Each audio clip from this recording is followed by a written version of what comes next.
હું ગા કરસ મારી ઉપર વાંચો ને સહી કરો. હું પણ આમાં ક્યાં સહી કરું શેનું છે ઈ તો કે એમાં એવું લખ્યું છે કે તમે તમારી 50% પ્રોપર્ટી મારા નામે કરો છો. કેમ પણ અચાનક આવું કોનું મન થયું?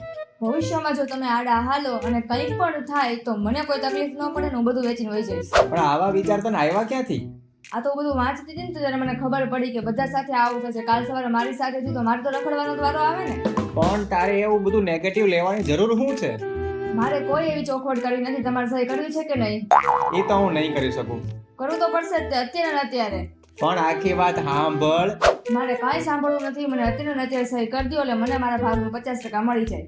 અરે પણ આખી વાત સાંભળ્યા વગર આમ નામ બોલ બોલ બોલ બોલ સહી કરી દો સહી કરી દો. તને શું હતું કે તું મને આવડો કાગળિયા આપી દે હાથમાં એટલે હું સહી કરી દઈ એમ?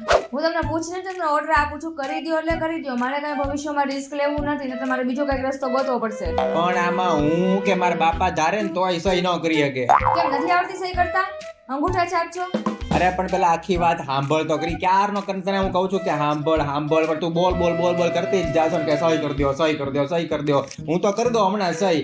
એક નહીં 4-5 સહીઓ કરી દો. પછી ત્યાં ધક્કા ખાજે ને તને ત્યાંથી કહે કે આ નહીં હાલે એમ. તમને હાલે શું કામને નહીં? તમારે કરવી જ પડશે સહી. તમે બચી નથી શકવાના. હું બચી નથી આગવાના. આમાં મારા નામે કાંઈ હોવું તો જોવે ને તો હું સહી કરું ને. તો આ ગાડીને ઘરની બધું કોના નામે છે? અલા બાપા આખું સાંભળ તો ખરી. ટાચણી થી લઈને ઘર ગાડી આ એસી પંખો હું તો કહું આ તારા કપડા તે પહેર્યા ને ઈ કપડા મમ્મી નામના એના પૈસા ના છે. જા કરાવી લે સહી લે વયા જાય કપડા તે.